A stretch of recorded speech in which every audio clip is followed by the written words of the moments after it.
క్రీస్తు, నీ కొరకు క్రీస్తు.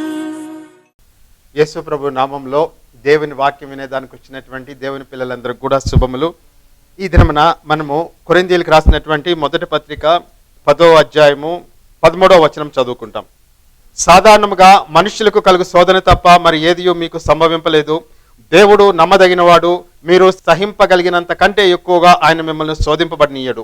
అంతేకాదు, సహింపగలుగుటకు ఆయన శోధనతో కూడా తప్పించుకున్న మార్గమును కలుగచేయును. ఫిలిప్పీలకు రాసినటువంటి పత్రిక 1వ అధ్యాయము 30వ వచనము, క్రీస్తునందు విశ్వాసముంచుట మాత్రమే గాక ఆయన పక్షమున శ్రమపోటయు ఆయన పక్షమున మీకు అనుగ్రహింపబడును. యాకోబు రాసినటువంటి పత్రిక 1వ అధ్యాయము 12వ వచనము, శోధన సహించువాడు ధన్యుడు, అతడు శోధనకు నిలిచిన వాడై ప్రభు తన్ను ప్రేమించు వారికి వాగ్దానం చేసిన జీవ కిరీటము పొందును. ఆదికాండము 37వ అధ్యాయము 23వ వచనము 24వ వచనము, యేసేపు తన సహోదరుల యొద్దకు వచ్చినప్పుడు వారు యేసేపు అంగీని అతడు తొడుగుకొని ఉండిన ఆ విచిత్రమైన నిలువుటంగిని తీసివేసి అతని పట్టుకొని ఆ గుంటలో పడద్రోసిరి. ఆ గుంట వట్టిది, అందులో నీళ్లు లేవు. ఈ దినమున మనకుండేటటువంటి కొద్ది సమయంలో దేవుని వాక్యం నుంచి కొన్ని వచనాలని మనము ధ్యానించుకుంటాం. దేవుడు నిన్ను పిలిచినప్పుడు అది రక్షణలోనికి కావచ్చు, లేదు అంటే దేవుని యొక్క పరిచర్యను చేయుటకు ప్రత్యేకముగా నిన్ను పిలిచినప్పుడు, రక్షణకి పిలుపు, రక్షణలో ఉండేటటువంటి వ్యక్తికి దేవుని యొక్క పరిచర్య చేసేదానికి ఒక పిలుపు, రెండు కూడా ఉంటాయి. నువ్వు రక్షణలోనికి పిలువబడినా, దేవుని యొక్క పరిచర్య చేసేదానికి దేవుని యొక్క పిలుపునందుకని నువ్వు పరిచర్యలోకి వచ్చినా, దేవుని యొక్క పిలుపునందుకొని వచ్చినటువంటి ప్రతి కుమారుడికి ప్రతి కుమార్తెకి క్రీస్తు ప్రభువునందు శ్రమ పోటకు అనుగ్రహించబడెను అని ఫిలిప్పీలకు రాసినటువంటి పత్రిక 1వ అధ్యాయంలో అపోస్తలుడైనటువంటి పౌలు చెప్తాడు 30వ వచనంలో. అదేవిధంగా కొరింథీయులకు రాసినటువంటి పత్రిక 10వ అధ్యాయంలో ఆయన ఏం చెప్తాడంటే 13వ వచనంలో, సాధారణంగా మనుషులకు కలుగు శోధన తప్ప మరి ఏదియూ మీకు సంభవింపలేదు. దేవుడు నమ్మదగిన వాడు, మీరు సహింపగలిగిన కంటే ఎక్కువగా ఆయన మిమ్మల్ని శోధింపనీయుడు అని చెప్పి అక్కడ కూడా చెప్తాడు. సాధారణమైనటువంటి విశ్వాసులకి రాయబడినటువంటి వాక్యాలు ఇవి.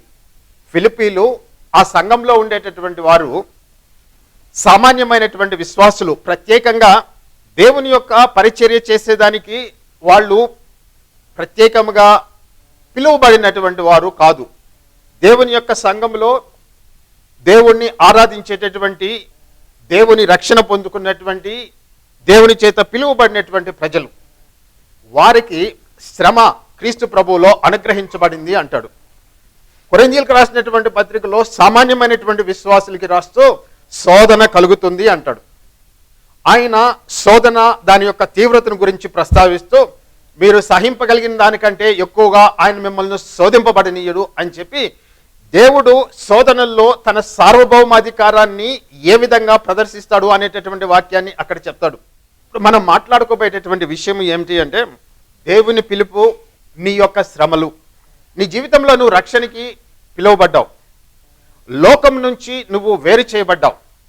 లోకము నశించిపోఉన్నట్లుగా నువ్వు నశించిపోకుండా దేవుడు తన కృప చొప్పున జగత్తు పునాది వేయబడక మునిపే ఆయన నిన్ను ఏర్పాటు చేసుకుని ఆ కృపలోనికి, క్రీస్తు ప్రభు కృపలోనికి ఆయన నిన్ను నడిపించుకుని వచ్చాడు.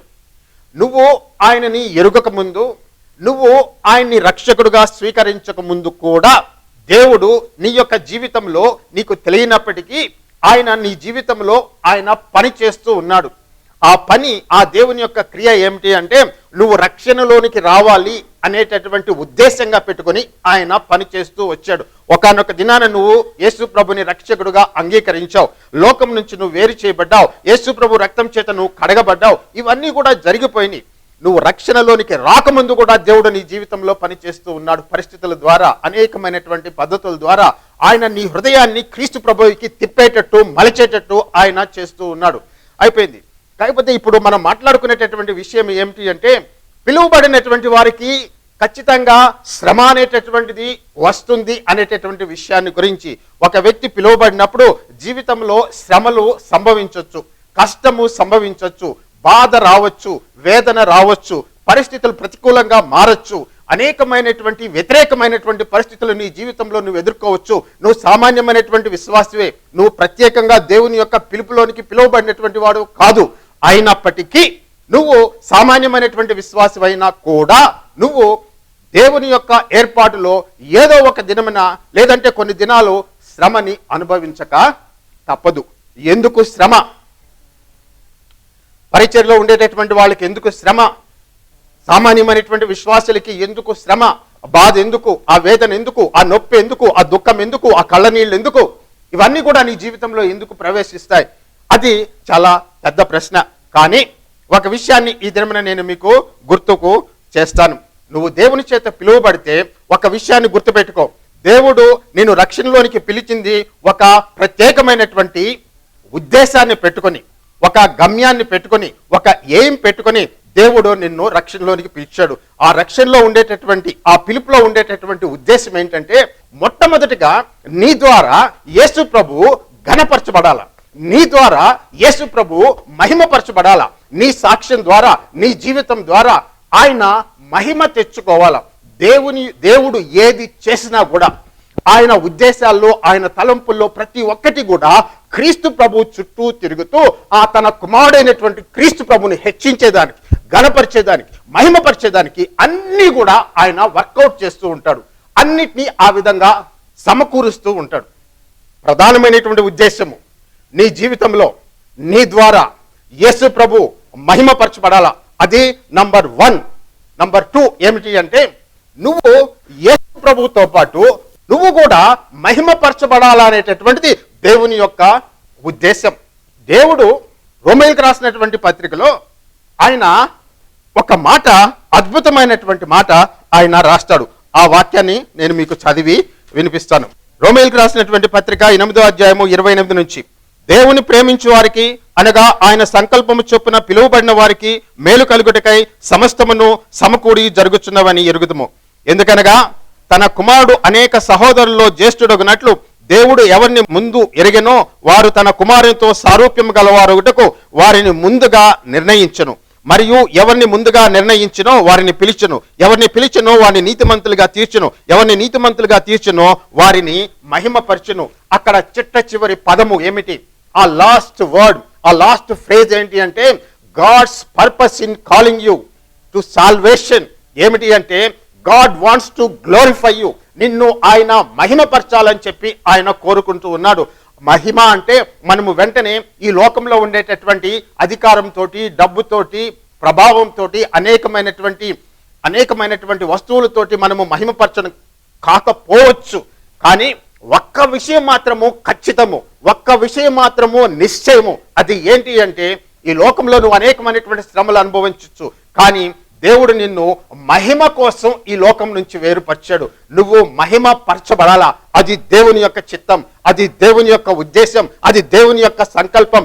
యేసును ఆయన ఏ విధంగా మహిమపరిచాడో అదే విధంగా యేసులో నిన్ను పిలిచినటువంటి ఆయన నిన్ను కూడా మహిమపరచాలని చెప్పి అనుకుంటూ ఉన్నాడు. కాబట్టి మనం ఎక్కడి నుంచి ప్రారంభించాము అంటే, ఎందుకు శ్రమ వచ్చింది, ఎందుకు బాధ వచ్చింది, ఎందుకు నేను క్రైస్తవుని అయిన తర్వాత, యేసు ప్రభువులో రక్షణ పొందిన తర్వాత ఈ శ్రమ నా జీవితంలో ఎందుకు ప్రవేశించింది, ఎందుకు దేవుడు నా నుంచి దూరంగా ఉన్నట్టు అనిపిస్తూ ఉన్నాడు, ఎందుకు నా ప్రార్థనలకి జవాబు రావడం లేదు, ఎందుకు పరిస్థితులు మారడం లేదు, అసలు నేను ఇటువంటి పరిస్థితుల్లోకి ఎందుకు వచ్చాను, ఈ గుంటలోకి ఎందుకు పడిపోయాను అని చెప్పి నువ్వు అనుకుంటూ ఉండొచ్చు. ఇంత తీవ్రమైనటువంటి పరిస్థితులు, ఇంత కష్ట పరిస్థితులు ఒక్కసారిగా నిన్ను ఎందుకు చుట్టుముట్టినాయి? నువ్వు రక్షణలో ఉన్నావు, నువ్వు యేసు ప్రభువుని నమ్ముకున్నావు, యేసు ప్రభు రక్త ప్రోక్షణ కింద ఉన్నావు, కానీ శ్రమ అనేటటువంటిది వచ్చింది.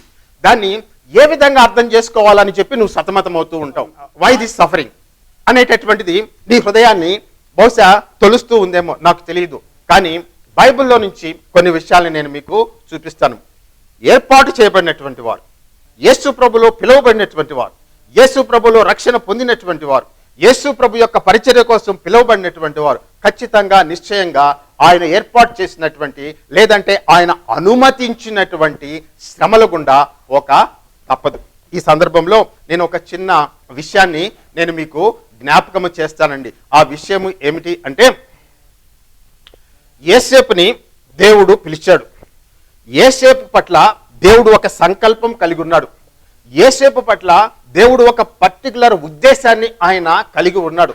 యోసేపు ద్వారా దేవుని యొక్క నామము మహిమపరచబడాలని చెప్పి దేవుడు కోరుకుంటూ ఉన్నాడు. యోసేపు ఆయన యవనస్తుడుగా ఉన్నప్పుడు దేవుని యొక్క పిలుపు విషయమైనటువంటి ప్రవచనాత్మకమైనటువంటి కలలని, దర్శనాల్ని ఆయన పొందుకున్నాడు. అవి సామాన్యమైనటువంటి కలలు కావు. దేవుడు ఏర్పాటు చేసినటువంటి సంకల్పాన్ని, యోసేపు పట్ల ఆయన యొక్క ఉద్దేశాన్ని అవి సూచించేటటువంటి కలలు, దర్శనాలు.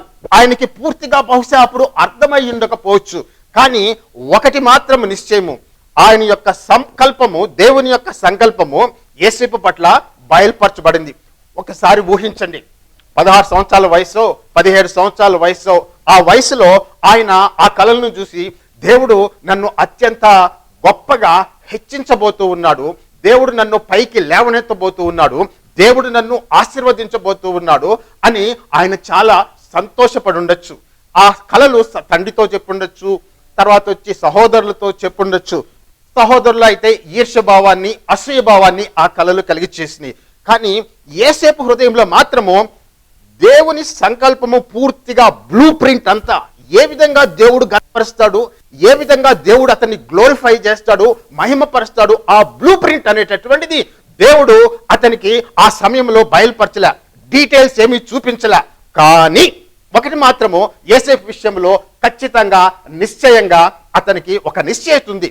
దేవుడు నన్ను ఉన్నతమైనటువంటి స్థితికి, ఉన్నతమైనటువంటి పిలుపుతోటి నన్ను పిలిచాడు, దేవుడు నన్ను ఒక ఉన్నతమైనటువంటి స్థానంలో పెట్టబోతూ ఉన్నాడు అనేటటువంటిది ఆయనకు హృదయంలో మాత్రము ఉంది.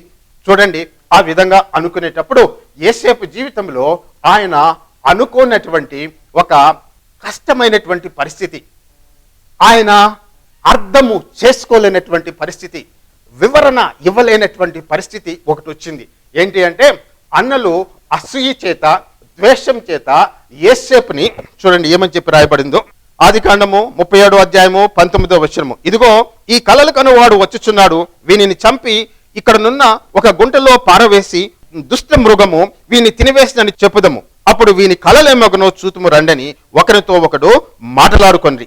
తర్వాత 23లో, యోసేపు తన సహోదరుల యొద్దకు వచ్చినప్పుడు వారు యోసేపు అంగీని అతడు తొడుగుకుని ఉండిన ఆ విచిత్రమైన నిలువుటంగిని తీసివేసి అతన్ని పట్టుకొని ఆ గుంటలో పడద్రోసిరి. ఆ గుంట వట్టిది, అందులో నీళ్లు లేవు. యోసేపు యొక్క హృదయం దేని గురించి ఆలోచిస్తుంది? దేవుడు నాకు ఒక మంచి అద్భుతమైనటువంటి భవిష్యత్తుని నాకు ఇవ్వబోతూ ఉన్నాడు, దేవుడు నన్ను హెచ్చించబోతూ ఉన్నాడు అనేటటువంటి ఆలోచనలో, తలంపులో, ఉద్దేశాల్లో ఆయన కొనసాగుతూ ఉన్నాడు. అటువంటి ఉద్దేశము ఆయన మనసులో పెట్టుకుని ఉన్నప్పుడు, దేవుడు నన్ను పిలిచాడు, హెచ్చిస్తున్నాడు అనేటటువంటి హృదయం ఆయన హృదయంలో ఉన్నప్పుడు సడన్ గా పరిస్థితి అంతా తారుమారైపోయింది. ఏమైందండి? ఆయన పోయి ఒక గుంటలో పడ్డాడు. ఆ గుంటలో త్రోసివేయబడ్డాడు. అన్నల యొక్క అసూయ వల్ల, ద్వేషం వల్ల. సాతాను అన్నల్లో ఉండేటటువంటి అసూయని, ద్వేషాన్ని చాలా చక్కగా ఉపయోగించుకున్నాడు. ఆ సందర్భంలో సాతాను చేతుల్లో వాళ్ళు ఒక పనిముట్టుగా మారారు.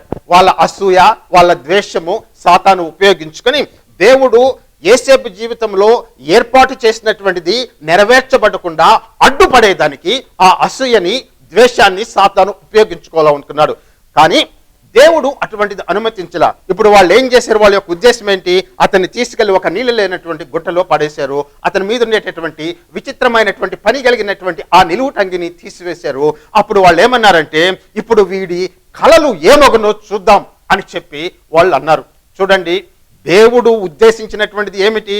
యోసేపును హెచ్చించాలా, యోసేపును మహిమపరచాలా, అతని ద్వారా అనేకమైనటువంటి దేవుని కార్యాలు నెరవేర్చబడాలున్నాయి. అది దేవుని యొక్క సంకల్పం.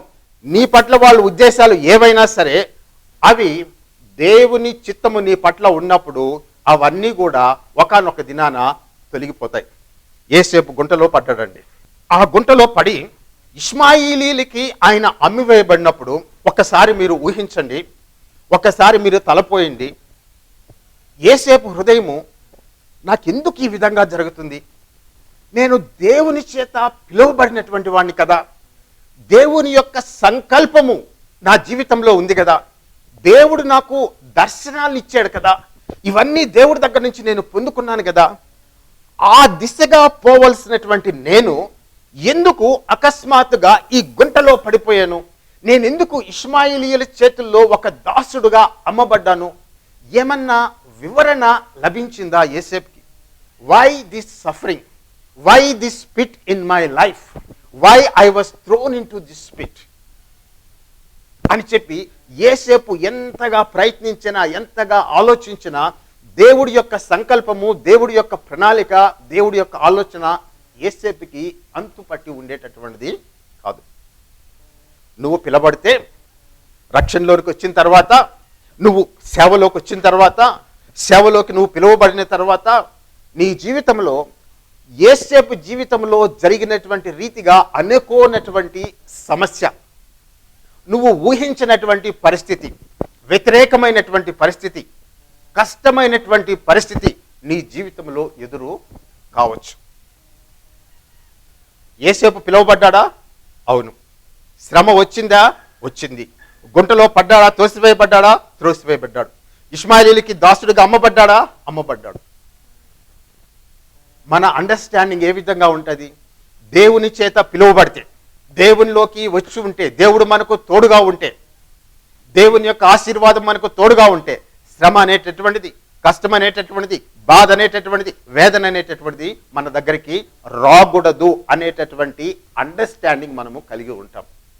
దేవుడు యోసేపుని ఆ గుంటలో నుంచి బయటికి తీసుకొని వచ్చి ఇష్మాయిలీలకు అమ్మివేసేటప్పుడు ఆయన చూస్తూ ఉన్నాడు, జోక్యం చేసుకోలే. ఐగుప్తు దేశంలో ఫరో యొక్క దాసుడు అయినటువంటి, అధికారి అయినటువంటి పోతిఫరోకి ఆయన అమ్మబడ్డాడు. దేవుడు అక్కడ తన చిత్తాన్ని, ఆయన సంకల్పాన్ని యోసేపు జీవితంలో చిన్నగా బయలుపరచడం, మెల్లమెల్లగా ఆయన సంకల్పాన్ని బయలుపరుస్తూ వచ్చాడు.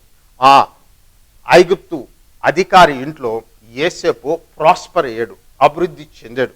ఫలింపు అనేటటువంటిది ఆయన జీవితంలో వచ్చింది. ఆయన ఆశీర్వదించబడ్డాడు. అక్కడ యోసేపు గృహంలో నుంచి చెరసాల్లోకి నెట్టివేయబడ్డాడు. చెరసాల్లో కూడా అదే బాధ. ఏమీ చేయనటువంటి నేరానికి నేను ఎందుకు ఈ చెరసాల్లో ఉన్నాను? అనేకమైనటువంటి ప్రశ్నలు ఆయన హృదయాన్ని శోధిస్తూ ఉన్నాయి. అనేకమైనటువంటి ప్రశ్నలు ఆయన హృదయాన్ని వేధిస్తూ ఉన్నాయి. ఎందుకు నేను అన్యాయంగా, ఏ తప్పు చేయకుండా ఆ పోతిఫరో అధికారి యొక్క గృహంలో నుంచి ఈ చెరసాల్లోనికి నేను తోసివేయబడ్డాను? వివరణ లేదు, చెప్పేటటువంటి వాళ్ళు లేరు. ఇది నీకు ఇందుకు సంభవించిందని చెప్పి చెప్పేదానికి ఎవరు కూడా లేరు. దేవుని యొక్క ప్రణాళికలో యోసేపును మహిమపరచాలని చెప్పి దేవుడు నిర్ణయించుకున్నప్పుడు ఆయన యొక్క సంకల్పంలో యోసేపుకి శిక్షణ ఇచ్చేదానికి, పరిశుద్ధతలో, నీతిలో, ఓర్పులో, సహనంలో, దీర్ఘశాంతంలో ఆయనకి శిక్షణ అనేటటువంటిది ఇచ్చేదానికి దేవుడు ఆ యోసేపుని తనకి ఇంకా సమీపంగా తెచ్చుకునేదానికి గుంట అనేటటువంటి దాన్ని ఆయన అనుమతించాడు. దాసుడుగా అమ్మివేయబడ్డం అనేటటువంటి దాన్ని ఆయన అనుమతించాడు. తర్వాత చెరసాల్లో ఉండేటటువంటి అనుభవము ఆయనకి కలిగి చేశాడు. దేవుడు ఆయన్ని గ్లోరిఫై చేసే ముందు, ఆయన్ని మహిమపరిచే ముందు ఆయన్ని దేవుడు తగ్గించాడు. Before Joseph was exalted, before Joseph was glorified, Joseph was humiliated. Humiliation నుంచి దేవుడు యోసేపుని మహిమలోనికి తీసుకెళ్ళాడు. ఆయన ఐగుప్తు దేశం యొక్క ప్రధానిగా చేయబడ్డాడు. నీ జీవితంలో నువ్వు అనుభవించేటటువంటి శ్రమకి గొప్ప గొప్ప వివరణ నీకు దొరక్కపోవచ్చు. దేవుని యొక్క ప్రణాళికను నువ్వు గ్రహించలేకపోవచ్చు. కానీ రక్షణలోనికి వచ్చిన తర్వాత నువ్వు దేవునితో నమ్మకంగా నడిచేటప్పుడు, దేవుడికి విశ్వాసంతో నువ్వు నడిచేటప్పుడు, ఆయన నువ్వు వెంబడించేటప్పుడు నీకు వచ్చినటువంటి ఆ శ్రమ ఎందుకు ఎందుకు ఎందుకు అనేటటువంటి ప్రశ్న నీ హృదయాన్ని తినివేస్తూ ఉండొచ్చు. కానీ నువ్వు దేవుని యొక్క చిత్తంలో ఉంటే, దేవుని చేత పిలువబడి ఉంటే, దేవుని యొక్క సంకల్పంలో ఉంటే, దేవుని యొక్క ప్రణాళికలో నువ్వు నడుస్తూ ఉంటే, ఆయన నువ్వు వెంబడిస్తూ ఉంటే, నీకు వచ్చినటువంటి శోధన, నీకు వచ్చినటువంటి శ్రమ నిన్ను దేవునికి ఇంకా నువ్వు సమీపంగా తీసుకొచ్చేదానికి, నిన్ను మహిమపరిచేదానికి, దీన్నంతటినీ కూడా తన సంకల్పం చొప్పున నెరవేర్చేదానికి వీటన్ని కూడా ఆయన తీసుకొని వస్తూ ఉన్నాడు. దాన్ని మనము గుర్తుపెట్టుకుంటాం. దేవుడు నువ్వు సహించగలిగినటువంటి దానికంటే ఎక్కువగా శోధింపబడనీయడు అనేటటువంటి వాగ్దానాన్ని ఆయన నీకు చేస్తున్నాడు. కాబట్టి ఎంత శ్రమ రావాలి, ఎంత శోధన రావాలి అనేటటువంటిది దేవుని యొక్క చేతుల్లో ఉంది. సార్వభౌమాధికారం కలిగినటువంటి దేవుడు దాన్ని ఆయన లిమిట్ చేయగలడు. నీకు ఆయన తప్పించుకునే దానికి మార్గం కూడా ఏర్పాటు చేస్తాడు. కాబట్టి నీ శ్రమలో నువ్వు కృంగిపోకుండా, శ్రమలో నువ్వు దుఃఖపడకుండా, దేవుణ్ణి నువ్వు విడిచిపెట్టకుండా, తప్పుదారి పోకుండా నువ్వు దేవుణ్ణి, యేసు ప్రభుని పట్టుకుని ఆయన్ని వెంబడించు. నీ శ్రమలో నుంచి నువ్వు తప్పకుండా బయటకు వస్తావు. దేవుడు నిన్ను ఒక మంచి స్థితిలోనికి తీసుకొని వస్తాడు. దేవుడు సమాధానకర పరిస్థితిలోనికి నువ్వు తీసుకొని వస్తున్నాడు. ఆయన నీ ద్వారా తన నామాన్ని మహిమపరుచుకుంటాడు. నిన్ను కూడా ఆయన మహిమపరుస్తాడు. నీ పరిస్థితుల్ని ఆయన మార్చివేయగలిగినటువంటి వాడు, మార్చి వేసేటటువంటి దేవుడు కూడా. నీ శోధనలు దేవుడు నిన్ను విడిచిపెట్టలేదు. ఎట్టి పరిస్థితుల్లో కూడా దేవుడు నిన్ను విడిచిపెట్టలేదు. దేవుడు నీ శోధనలో నీకు తోడై ఉన్నాడు. దేవుడు ఈ వాక్యాన్ని ఆశీర్వదించి దీవించిన యేసు ప్రభు నామంలో చిన్న ప్రార్థన చేస్తాను. పరిశుద్ధుడైన మా తండ్రి, సర్వశక్తి కలిగిన తండ్రి, యెహోవా దేవా, కష్టంలో శ్రమలో ఉన్నటువంటి నీ బిడ్డలు మీరు జ్ఞాపకం చేసుకుని వారికి ఆదరణ కలిగించేయమని మిమ్మల్ని అడుగుచున్నాను. వారి పట్ల కృప చూపించమని మిమ్మల్ని అడిగి వేడుకొంచున్నాను. శ్రమను సహించేటటువంటి బలమును దయచేయమని మిమ్మల్ని అడిగి వేడుకొంచున్నాను. తప్పించుకుంటే మార్గం ఏర్పాటు చేయమని మిమ్మల్ని అడిగి వేడుకొనిచున్నాను. అంతరంగంలో వారిని బలపరచమని మిమ్మల్ని అడిగి వేడుకొనిచున్నాను. దేవా తండ్రి, నీ యొక్క నాయన తండ్రి నడిపింపును వారికి దయచేయండి. వారి యొక్క ప్రతి అవసరతను, కొరతను తీర్చండి. వారిని దీవించండి. దేవా, ఆ పరిస్థితిలో నుంచి, ఆ కష్ట పరిస్థితిలో నుంచి, ఆ దుఃఖ పరిస్థితుల్లో నుంచి, ఆ వేదన పరిస్థితుల్లో నుంచి ఆ బిడ్డల్ని బయటికి తీసుకుని వచ్చి నాయన తండ్రి క్షేమకరమైనటువంటి స్థితిలో వారిని నిలబెట్టండి. నాయన గుంటలో నుంచి ఏసేపు నువ్వు బయటికి తీసుకొని వచ్చి ఏ విధంగా పోతిఫరో హృదయం ఇంటిలో ప్రభు అభివృద్ధి పరిచావో, పోతిఫరో ఇంట్లో నుంచి ఆయన చెరలోకి పోయినప్పుడు చెరలో నుంచి ఆయనకి విడుదల కలిగించి నాయన ఐగుప్తు యొక్క ప్రధానిగా చేసావు, అదే విధంగా నాయన కష్టంలో శ్రమలో ఉన్నటువంటి నీ బిడ్డల్ని నువ్వు జ్ఞాపకం చేసుకుని వారిని బలపరచండి, ఆదరించండి, మాట్లాడండి. నాయన పరిస్థితులను మార్చండి, వారిని లేవనెత్తండి. నీ నామ మహిమార్థమై విశ్వాసంలో వారిని స్థిరపరచండి. యేసు ప్రభు నామంలో వారిని ఆశీర్వదించి మహిమపరచండి. యేసు నామంలో చిన్న ప్రార్థన అడిగి వేడుకొంచున్నాను తండ్రి, ఆమెన్.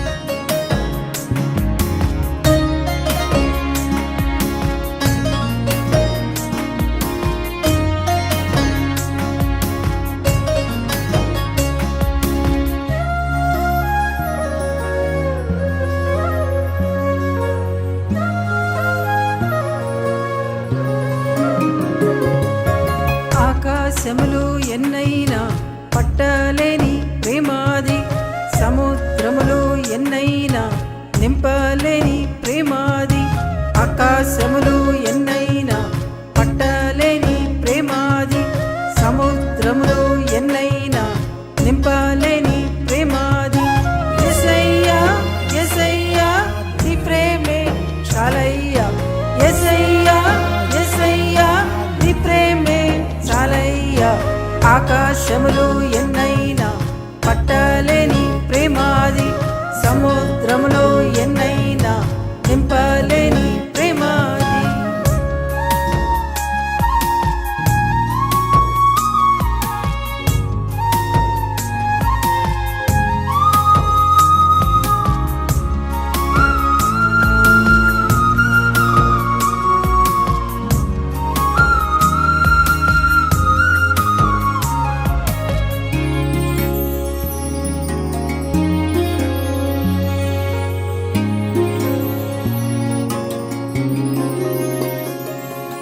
అగ్ని జ్వాలల కన్నులవి భగ భగ మండునవి, బండ వంటి గుండెలను నీరు కార్చిన ప్రేమాది.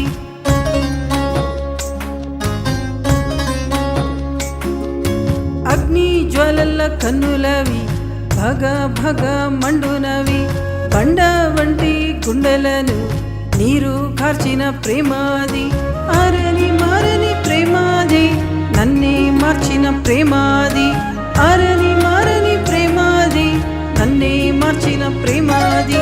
యేసయ్యా యేసయ్యా చాలయ్యా యేసయ్యా యేసయ్యా నీ ప్రేమే చాలయ్యా ఆకాశములు ఎన్నైనా పట్టలేని ప్రేమాది సముద్రములు ఎన్నైనా నింపలేని ప్రేమాది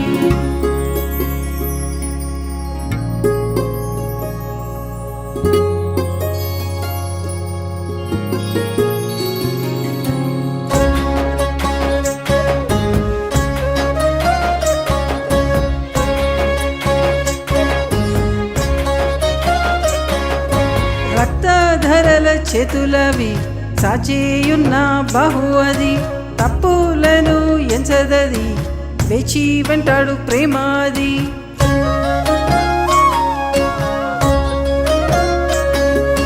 రక్తధరల చేతులవి సాచేయున్న బహు అది తప్పులను ఎంచదది వేచి వెంటాడు ప్రేమాది రొమ్మున దాచిన ప్రేమాది నన్నే దోచిన ప్రేమాది రొమ్మున దాచిన ప్రేమాది నన్నే దోచిన ప్రేమాది యేసయ్యా యేసయ్యా నీ ప్రేమే చాలయ్యా యేసయ్యా యేసయ్యా నీ ప్రేమే చాలయ్యా ఆకాశములు ఎన్నైనా పట్టలేని ప్రేమాది సముద్రములు ఎన్నైనా నింపలేని ప్రేమాది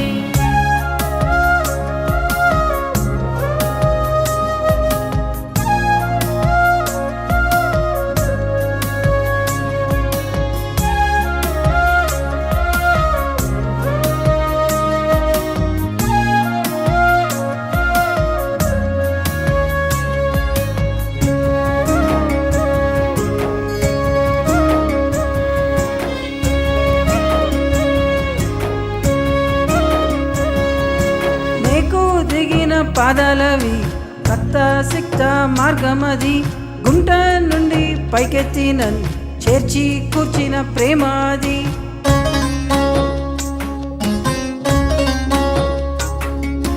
నీకు దిగిన పాదాలవి రక్త సిక్త మార్గమది గుంట నుండి పైకెత్తి నన్ను చేర్చి కూర్చిన ప్రేమాది పరిగెత్తి వచ్చిన ప్రేమాది పగ్గాలే లేని ప్రేమాది పరిగెత్తి వచ్చిన ప్రేమాది పగ్గాలే లేని ప్రేమాది యేసయ్యా యేసయ్యా నీ ప్రేమే చాలయ్యా యేసయ్యా యేసయ్యా నీ ప్రేమే చాలయ్యా ఆకాశములు ఎన్నైనా పట్టలేని ప్రేమాది సముద్రములు ఎన్నైనా నింపలేని ప్రేమాది ఆకాశములు ఎన్నైనా పట్టలేని ప్రేమాది సముద్రములు ఎన్నైనా నింపలేని ప్రేమాది యేసయ్యా యేసయ్యా నీ ప్రేమే చాలయ్యా యేసయ్యా యేసయ్యా నీ ప్రేమే చాలయ్యా యేసయ్యా యేసయ్యా నీ ప్రేమే చాలయ్యా యేసయ్యా యేసయ్యా నీ ప్రేమే చాలయ్యా ఆకాశములు ఎన్నైనా పట్టలేని ప్రేమాది సముద్రములు